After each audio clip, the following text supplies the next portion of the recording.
Hey guys, welcome. My name is Stan, and today I've got a super special tutorial for you. We're gonna be making this really fun kind of Star Warsy blaster type effect. I don't know about you, but I'm a big Star Wars fan, so making this was a ton of fun. And yeah, this one's gonna be a two-part tutorial. So in the first one, we're going to be kind of carrying on where we last left off, making our explosions a little bit more exciting, more impactful. Gonna add some sparks and some extra dust and all that good stuff. And then the second tutorial is going to be more blueprint oriented. So we're going to add some decals, we're going to add some logic that kind of aims at our player. And we're gonna add these cool little kind of rock debris that you can kick around and they get knocked about. So yeah, that's always fun. And then to top it all off, we're gonna make some sweet cinematic kind of slow-mo effect, because who doesn't love that, right? And yeah, hope you like it, and let's get to it. So before we begin, I'd like to give a quick shout out to a project I recently finished. Explosion for Games 2 is now out, and this time around it focuses more on front-facing explosions. So if you're working on a kind of top-down game or maybe a third-person game, these might be really good for that. It comes with everything, much like the old one. So render passes, flipbooks, the motion vectors are really good, and also the Houdini files are included if you're interested in all the simulation and all that stuff. So yeah, please check it out. The links are in the description. Please support it, and I hope you like it. In the previous tutorial, we set up our explosion shader, and we turn it into a quick little particle so we can see what we're doing. And I'm going to carry on from there. If you want to see that, you can go into the previous tutorial to see how we made this sweet looking sprite.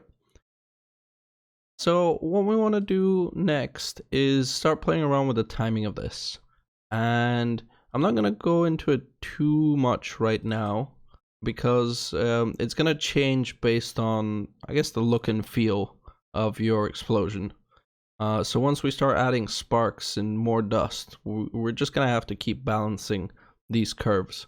But for the time being, right now it's very linear, so it's kind of like, it looks more like a simulation than an actual explosion. And to do that, I'm gonna use the dynamic node.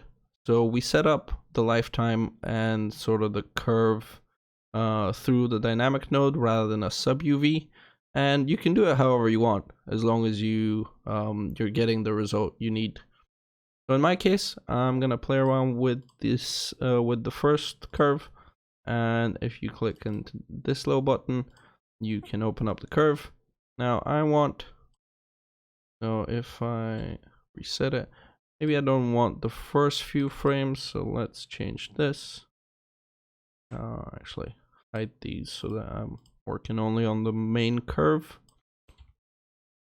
And then this size by life also is causing me some issues. We want our explosion to start from, a lot of time explosions are so fast that you could hardly see sort of the first part. So a lot of times I'll just skip a few frames. It's not too much of a problem. Although in this case we're missing some of the fire, so let's go back to the dynamic node and maybe push it a little bit like this, and maybe make it a little bit brighter. So in here, so I can get some bloom. Now, yeah, you can do this for ages and ages. It's always fun. You can also start playing with the lifetime to get it kind of fitting. So maybe 2.7, and then yeah, as I rewind this, I mean, that one looks pretty okay so far. Cool. So save it, and yeah. Next, we're gonna make some sparks. So for that purpose, I'm gonna make some new materials, make some new masks, and we're gonna jump into After Effects. Yeah. Okay, here we are in After Effects. So we're gonna make a few different types of masks. First of all, we need ourselves a spark, just like a very generic looking one. I'm gonna make like a thin looking one. By making a new composition, I'll go ahead and call it T explosion thin spark. Make a little solid. Make a little circle. Very basic stuff. You press down M, it'll open up the mask settings, and I can kind of do this. Yeah, we get this nice little spark. And if I now blur this, I like to use the lens blur because it kind of works similar to, I guess, how a camera would blur things. Yeah, something like that. You can even go ahead and add like just a little bit of extra glow. It'll reinforce, I guess, the kind of light emitting from the sparks. So if I make a clone and do a, let's do kind of fast box blur is pretty good. Do that. And I'll just reduce the opacity. So if you hold down T and just push it way down. Now make sure that you are in linear. Just pretty handy to have that setting. Yeah, so here's a little spark. So this is our thin spark. Now let's make a big kind of generic looking circle blur or circle mask. So this one is 512, call it T circle mask. And this one's gonna serve as the kind of big initial burst of light. So it doesn't need to be as fancy. Yep. And I'm even gonna go ahead and rename this to explosion just for consistency.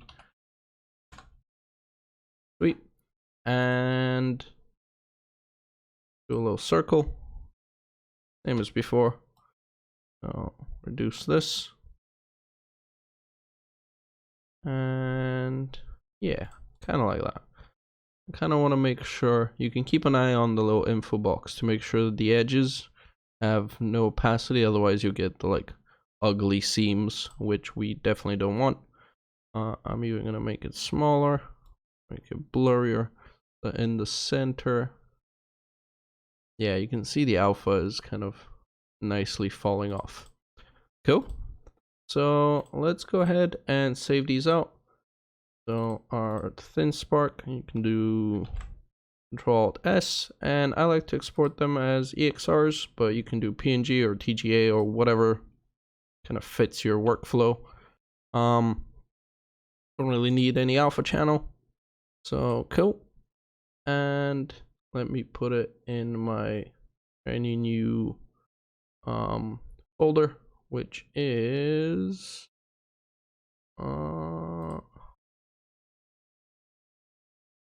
tutorial folder. Yeah, cool. So there's our spark, and then let's do the other one. So Ctrl-S, same as before. Yeah, I like having these as OpenEXR because in the future I get to bring them back and they stay linear and everything, and it's just quite handy. Don't need an alpha channel, and same as before. Yep. So there's our two masks. So let's bring these into Unreal. Let me grab them from the folder. So we have our two masks, and let's drag and drop them into our folder. Now for the purposes of this, I'm just going to put everything in one folder, just so I can quickly find it. But ideally you should be putting these in separate folders and just kind of naming everything correctly and all that good stuff. Anyway, so before I jump in, I want to make sure that these have the correct size and compression. So usually with stuff like this, you can kind of go two different ways. You can have bigger resolution and regular compression, or you can have small resolution and fancy compression. So in this case, it's a small image, but we are getting quite a bit of memory from it. So in this case, I probably want to make it smaller. So in this case, let's go with 256. That's not too bad. Basically, I want to keep the compression fancy because I value the quality of the gradient in a way. And just for sanity, let's make this into the effects group because good practice. So save that. And same with the other one. So probably make it 256. And probably you could even go smaller because these things will always be very, very tiny. But make sure that it kind of fits your workflow. Anyway, cool. So we have our little sparks. Let's make very quick materials. So I'm gonna call it M underscore.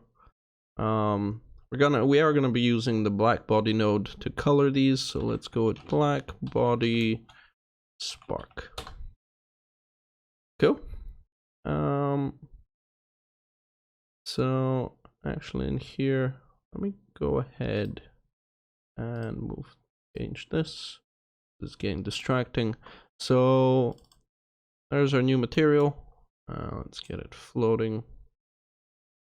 And in my case, I want to use the alpha composite blending mode and probably unlit because these are sparks, so they don't need to be lit in any way. Go. Bring in our spark. So if you hold on T, we'll make a texture. I kind of want to make a texture object parameter. Object parameter. Always tricky one to find. And then this one is our mask. Make a little group. I like making the little groups. And in here, let's go ahead and plug in our little spark. And you'll notice they'll pick up the linear color, which is pretty neat. There's a texture. Next, we want a particle color. So basically, we want to say, do a multiply. We want the color from this and the color from this to go into our emissive color, and the alpha from this and the color from this, because we didn't export an alpha channel, to go into the opacity. But before that, I will make a blackbody node because I like those colors. So make another multiply. In this case, we are going to, actually we don't need to, we can drive the temperature through the particle color. So grab this, plug it into the emissive and into our opacity. So there's a little spark, which is neat. So let's save this for now. We'll probably tweak it in a bit, but if I now make a material instance, so there's my instance, and this is the one we want to apply in our particle. Sweet. So let's go back in here, make a new particle emitter. I don't want this old one. Go with this. Solo it out just for sort of sanity. I don't want to color over life yet. Let's do initial color. And this is where we're driving the temperature. So in this case, we want something that's kind of temperature based in Kelvin. And there we go. Cool. So we have our, let's rename this sparks. And in a lot of time, sparks tend to be small and kind of you want to have a lot of them. So you're better off doing them as GPU sprites. This way you can take advantages of like the scene depth collision and just do a bunch more things with that are more memory or rather performance savvy. Cool. We want to go ahead and make a bounding box because GPU emitters usually want that. So our explosion is gonna be, I guess, not too massive. So let's make it, let's go with -500 and minus, so this is in the Z, so under the floor and kind of like that. You can actually visualize it through one of these somewhere. There it is, bounds. Yeah, so you can isolate the thing and see the bounds, but should be a good one. Cool. Right, so we've got our sparks doing, well, something. Let's make them, you know, work as sparks do and explode into kind of a cone shape. So we want to grab a volume or velocity cone, and let me get rid of this original velocity. And I want a cone, maybe, I don't know, 40-ish to 90-degree cone, kind of this way. Add some velocity. Whoa, that's really fast. 125. Cool. And we've got our velocity, although this time we want to make sure that they're facing the right way. So set it to screen enlightenment velocity. That way they'll be facing the correct direction. Next up, we want to change the size because these are too fat. Let's go kind of like that. Maybe. So yeah, let's go with 14. Kind of like that. I'm still seeing because it's alpha composite and we've got our alpha set to 1. I am seeing a little bit of haloing on these. Let's set this. I'm gonna reduce the alpha. So we want a little bit of alpha, but not too much. Next, we want to add a color of life. So scale color over life. That's the one. So that they kind of nicely fade off. I'm gonna close this and this. And have we got? Yes, we do. Add a point. Oh, it already has a point. Very nice. You can hold down Control and press to make new points, which is pretty handy. And if you hold Shift, you can grab all the points. So I want to pull this down to 0. It's kind of annoying sometimes the graph doesn't know how far it needs to go. Anyway, set it like this. So we want our first frame to be, yeah, and you can see them fall off. And because it's alpha composite, it's losing the color, but the alpha's still there. So we want to do the same for the alpha. So in here, I will do a constant curve and just make some points. So 1, 2, 3. There we go. So now because we're using our blackbody node, you can see the sparks sort of change color as they dim, which kind of looks a little bit better, as that's what sparks do in real life, essentially. Let's make some more sparks. Let's go ham and change the spawn. Actually, maybe we now want to change the spawn from a constant to a burst.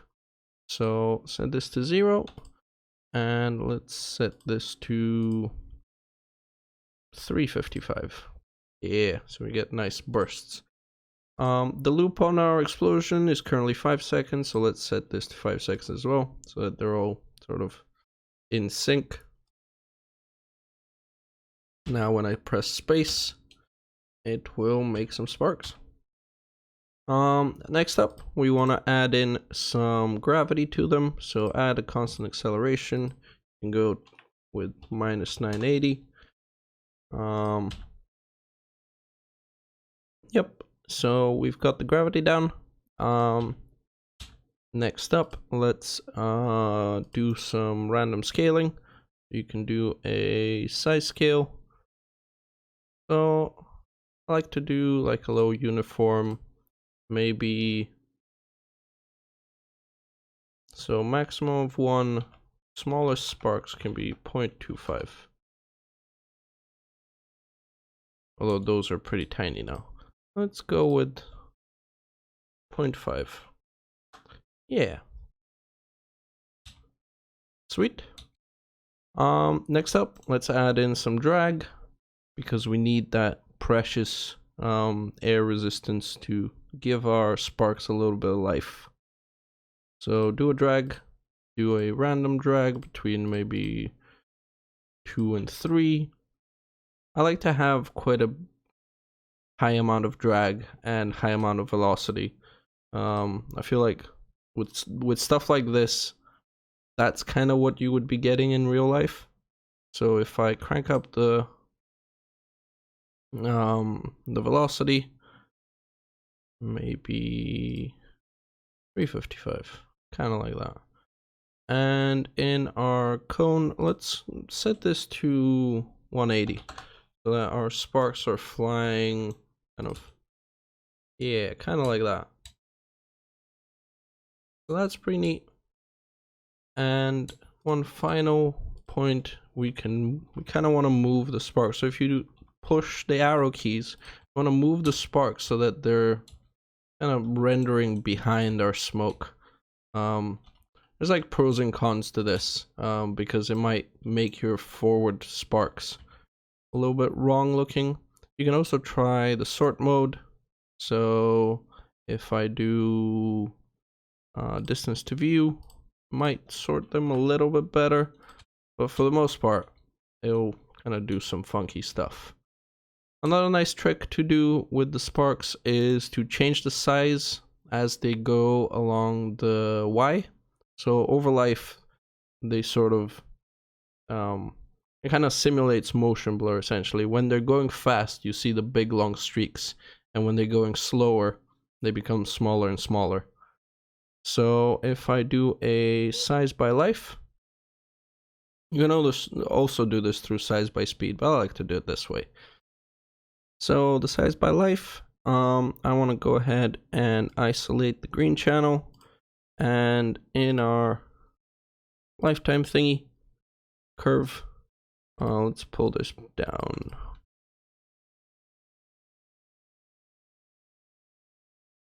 So let's remove this one, make a nice kind of flowy curve. So yeah, so now it feels more like they're starting off long and now they're getting shorter.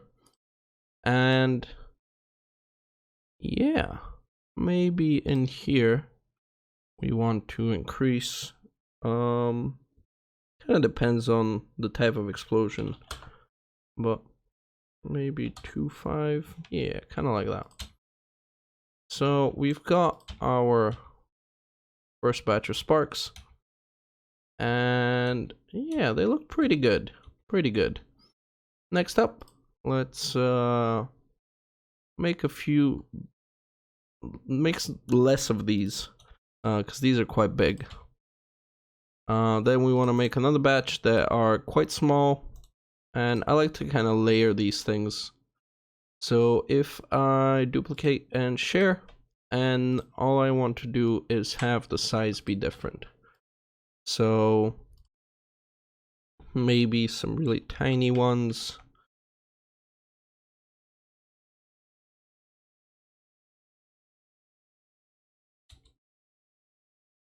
And maybe they're also brighter.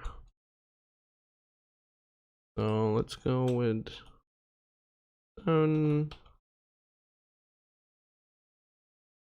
yeah. It starts to break apart the very obvious effect. Let's give it a bit more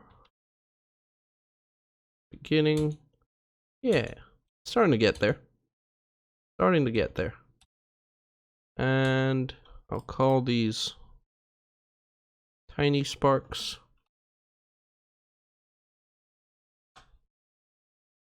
And we'll do one more, which is gonna be our big sparks.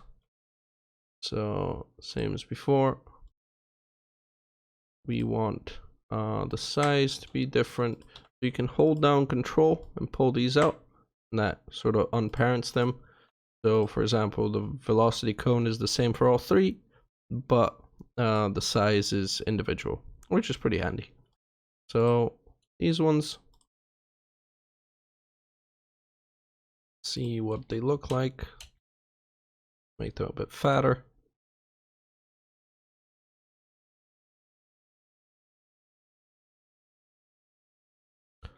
And you can also play around with the lifetimes, so you can add some more dramatic differences in lifetimes. So maybe 2.7 is too much. Kind of like that. And let's see if we can get the collision working. So if I do the basic, yeah, there we go. Because they're GPU particles, we can take advantage of the scene depth collision, which is quite cheap and works really well for stuff like sparks. So that's really awesome. And I'm just gonna clone it over.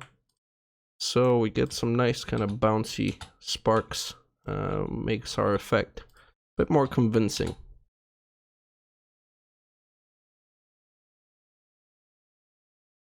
So we've got our super cool sparks and they look pretty good.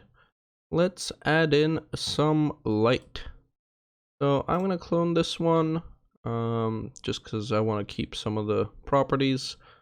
Let's go ahead and do, yeah, just duplicate it. And I'll move it to the bottom. This one, I don't want it to be a GPU sprite. Just needs to be a very basic looking particle. So I don't need the gravity, don't need the size. Maybe I do. Don't need the drag, don't need the velocity cone. And I just want one of these. So just one light. Call this light. And add in a light node. So yeah, it kind of works. But so because we're using our black body, we're kind of getting the color from that, and lights don't really understand that too well, so we kind of want to feed it some color that we want our light to be. So let me get rid of some of this size scale. Actually, I will get rid of the size scale. And maybe I'll clone the size by life and turn it off. Kind of like that. And let's feed it a color that's kind of orangey. Maybe make it a bit brighter. In our brightness.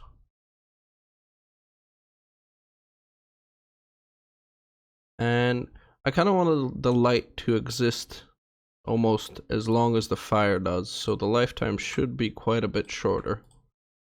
Maybe 0.7. Sweet.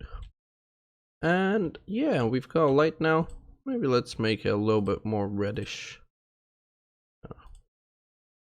More saturated. Yep. So that's good. We've got a light. Next up, we want to add in some extra dust around the base of our explosion. And for that, I'm going to be using the kind of front-facing explosions this time around.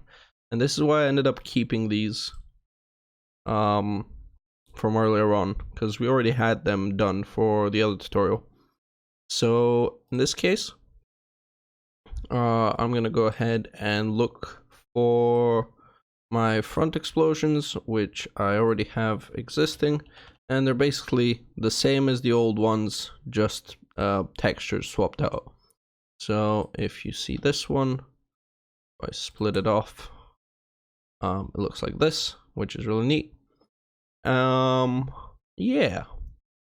In this case, I kind of want sort of the later portion of this explosion. So I'm actually better off maybe utilizing the one we have. Let me actually call this explosion main. That's our main bit. And I'm gonna clone it. So instead of using, should I use this one? Yeah, why not? Let's move it back. Actually, maybe move it forward. That way you can have it sort of look as though the sparks are slightly dimmed by the smoke at the base. And we're gonna give it the same treatment. So I'm gonna call it explosion dust. This one needs to be the same. The lifetime should be maybe 1.5 and 2.5. And in this case, I want to use the later portion of it. So if I remove all curves, yes. And I want to change, basically I want to use the maybe first sort of, or the later 40-ish frames. Yeah, kind of like that. So this one seems to have a bit of a delay, maybe from a different use case. Let's remove that. So there's our nice looking smoke.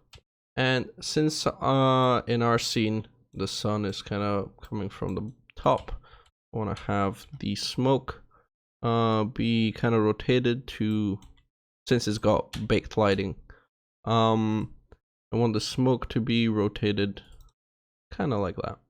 So let's add in an initial rotation and make it constant, kind of like so. Now I've got pivot offset from the sideways explosions. I don't really need it for this one.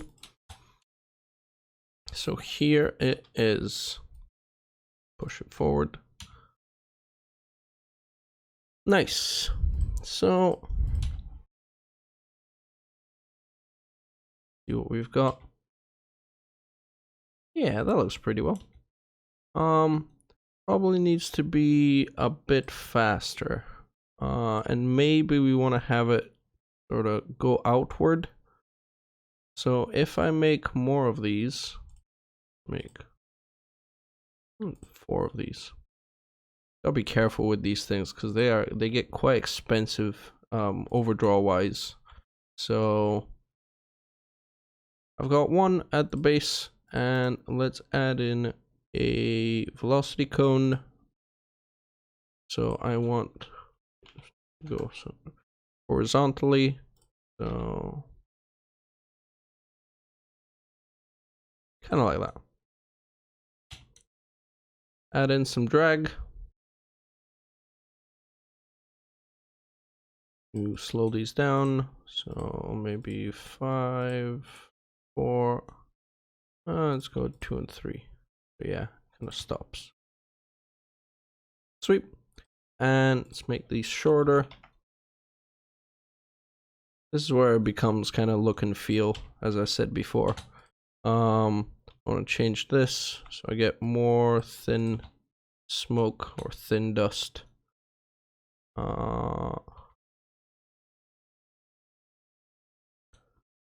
This is like the fun part of doing VFX. And maybe I don't want 4, but 2. And yeah, starting to get there. A bit slow. There we go. 7. And in here, I'm gonna play around with the color. Maybe make it like, actually change the, yeah. And let's, yeah, play around with the curves. This is where motion vectors come in handy because all your flipbooks become very multi-purpose, which is pretty cool. Let's make these a little bit smaller.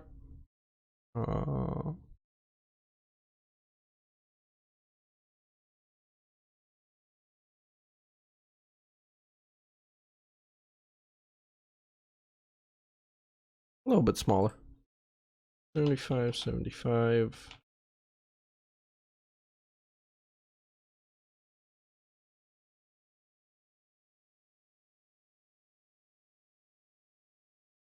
And I want the curve to be a bit fancier.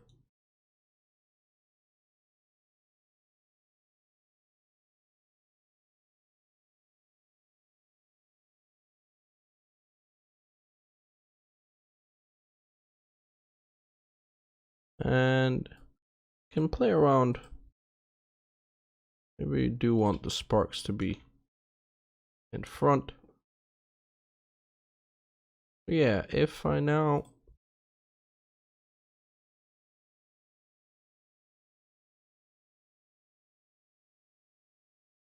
add more of the smoke, so I can kind of start using the other ones as well. Let's do one more. So if I duplicate one more, I'm going to call this one dust 2. Just to get a bit more variation. And let's pick another one. Maybe not this one, this one. Oh. Aha. Probably needs more rotation. Yeah. It really does depend on your texture budget of how many of these you want to have.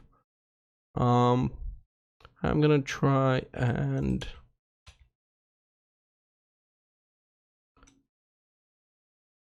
maybe push the brightness on the fire of our original one.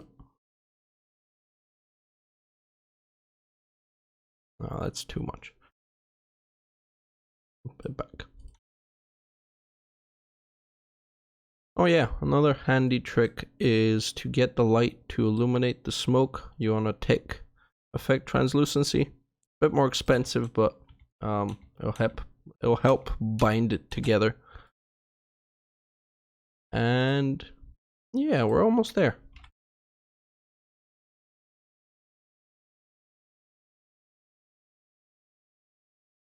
This a little bit darker. And can keep tweaking it quite a bit once you get to this stage. Because yeah, now it feels, that middle bit feels a bit too slow. So maybe 1.7, 2.1.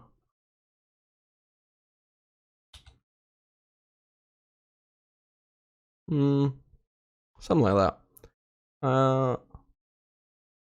You can also maybe add a few more variants of this one so that you're not always getting the same shape. Let's go ahead and add another one.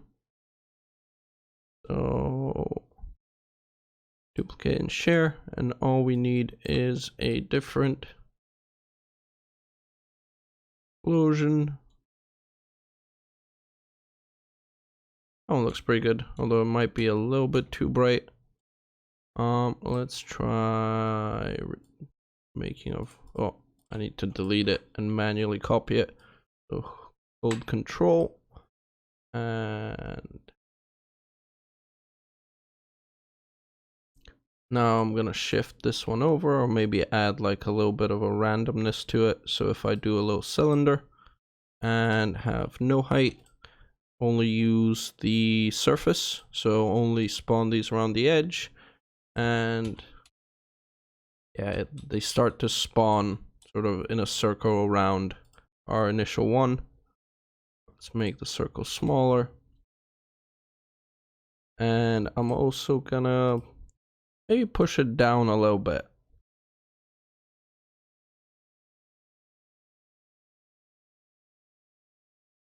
So maybe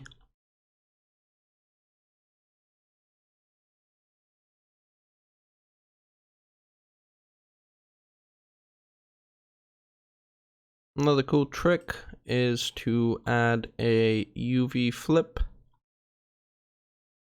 So they'll start flipping them at random. It's pretty handy. Adds a bit more variation. Yeah, now it feels slightly different. Another great technique to mix into your explosions and give them a little bit more punch is to have a kind of single frame flash. It's quite a popular technique they use in anime, and it always just looks very flashy and awesome. So let's go ahead and use that. So this is why we made that big circle mask. I'm gonna make a copy of these sparks and remove, actually maybe I'll make a copy of the light. I'll call it flash. And this time around, it doesn't need a light. So this one is just a great big particle. We want to make a version of our instance, so clone that, call it blackbody. How do you type? Blackbody flash.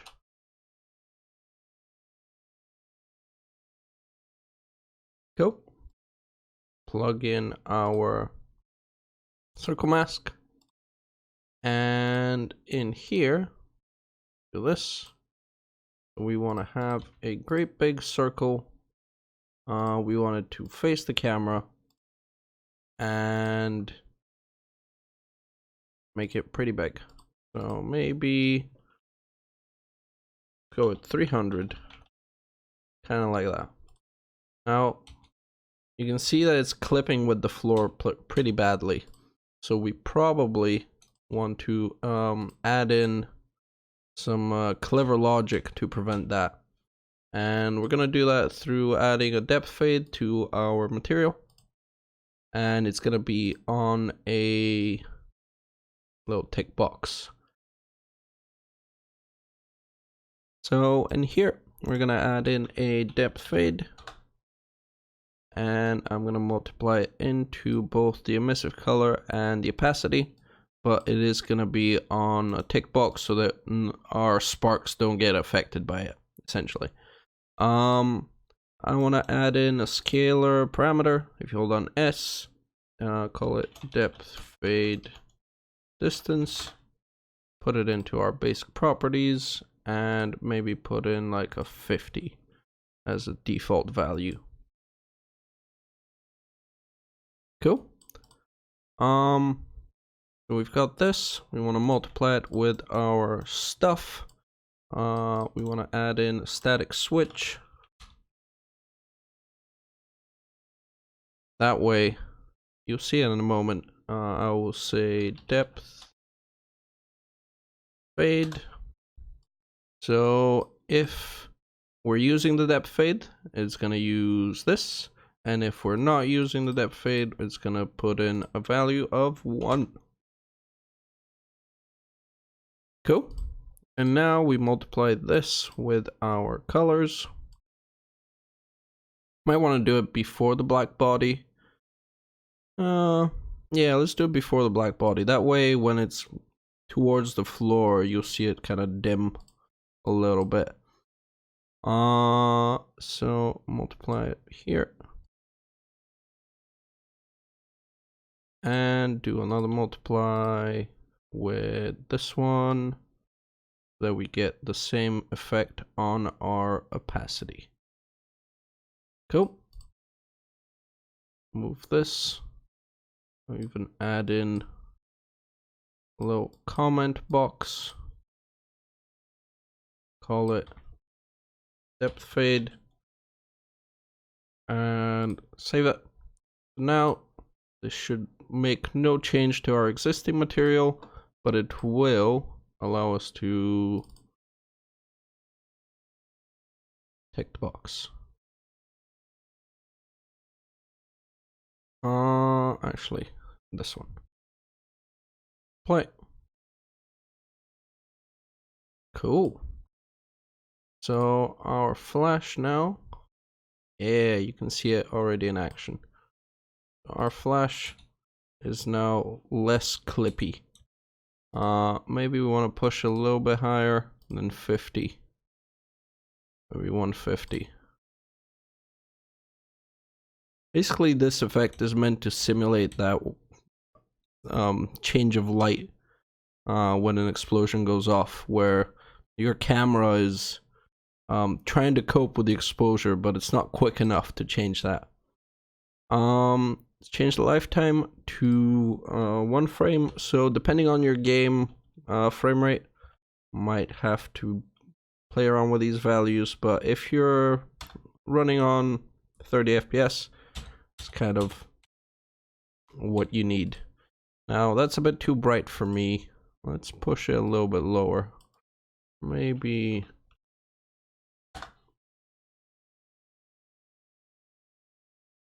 yeah, something like that. Change the opacity to 0.1 because we mostly want the light from this.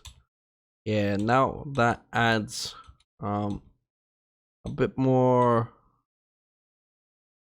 spice to our explosion. Cool. We've got that.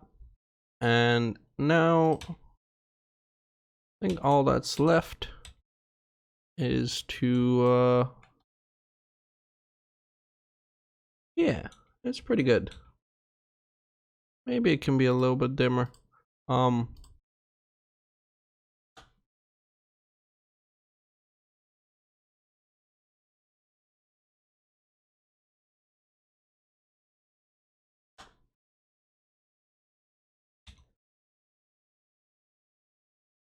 Something like that. You can even go as far as add some refraction to this, make it like a cool looking shockwave, but I'm not gonna go into too much detail to keep polishing this. So last bit of the tutorial, we're gonna make this effect be triggered by our blaster. Let me save this. And let's do that. There's a few different ways you can go ahead and do a projectile. So if you're trying to do something that's a bit more gameplay driven, you might want to keep the projectile in Blueprint. For the purposes of this tutorial, I'm going to be making kind of a fake projectile. And it's essentially going to be a particle that collides with the world, and we trigger our particles based off that. So I'm going to clone this light and call it projectile. This kind of technique is really handy for cutscenes. So if you have a kind of action-packed cutscene and your director comes to you and says, "Oh, we need more action without having to throw more blueprints and more complicated things at your scene.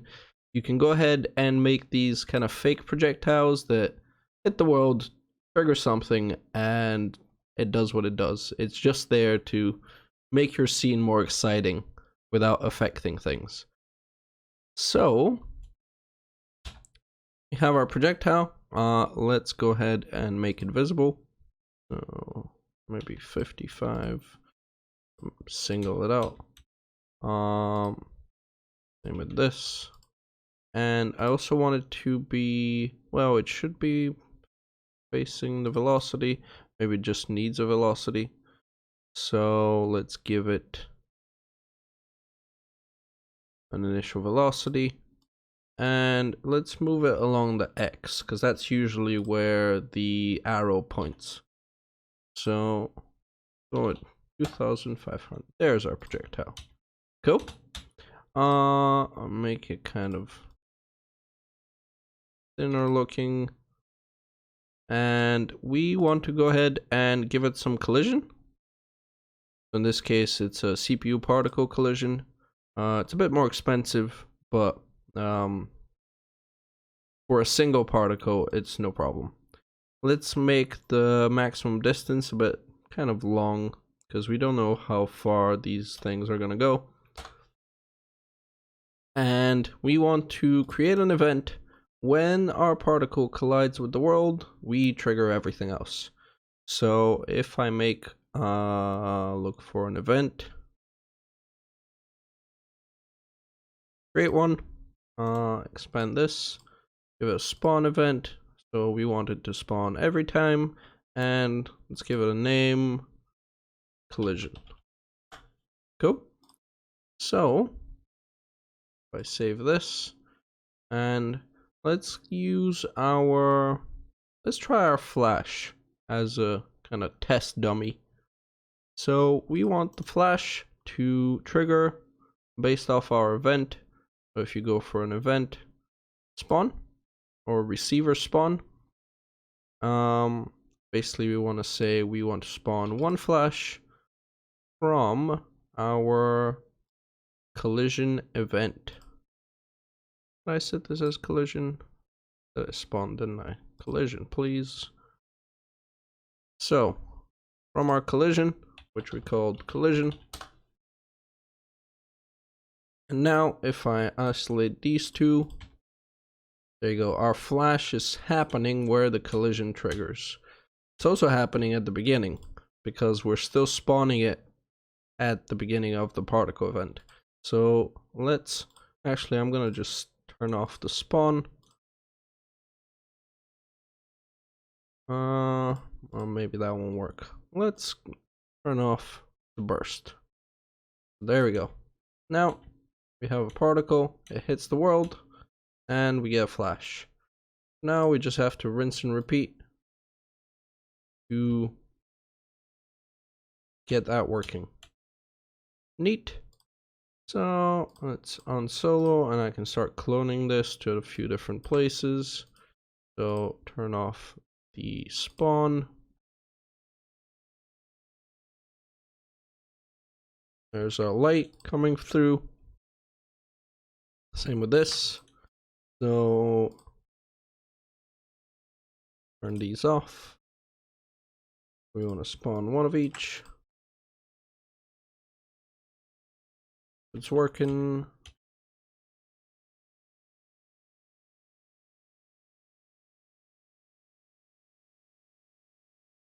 Also, you might want to check whether you have local space on.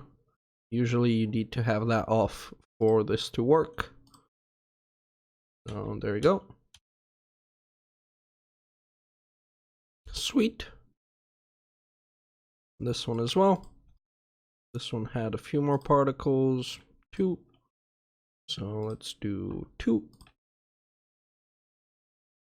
Yeah.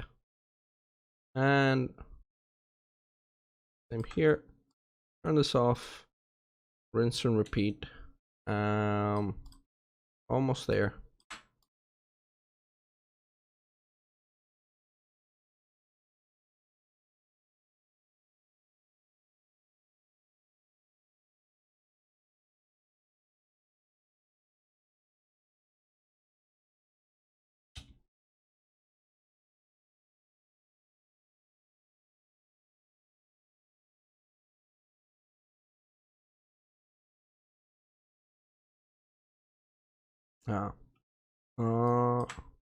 This one needs to be set as parented. There we go. So here's our particles colliding and everything, and it works pretty well. Although our projectile is really slow, it's like a really weak blaster. So let's make it a bit faster, maybe a bit more Sith Lordy. Kind of like that.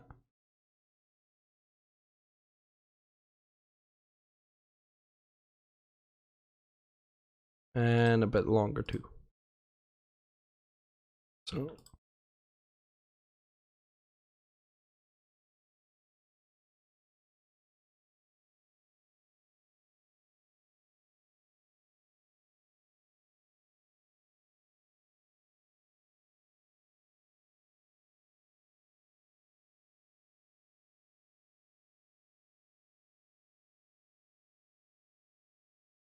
in this particular case, we might want to make it not have black body colors, but yeah, it depends on how red we need it to be. Let's crank up the speed.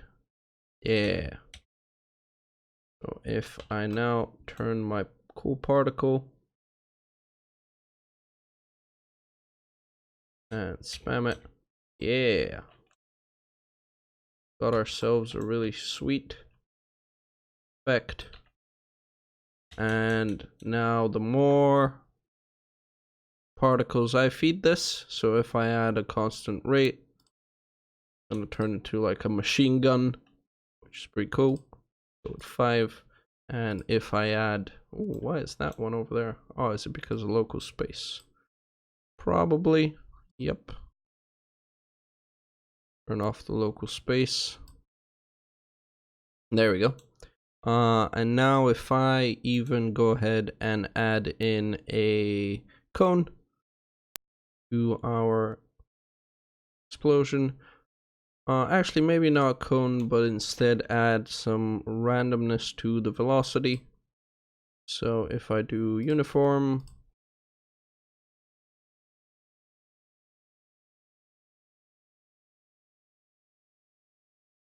have our x velocity and maybe some random y, a bit more.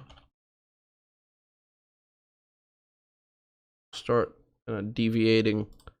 Same with the z. Yeah. Now we have this cool looking barrage of blaster fire. Sweet. So yeah, that'll do it for the particle tutorial. Next up, we're gonna do some cool blueprint logic, and yeah, hope you enjoyed that.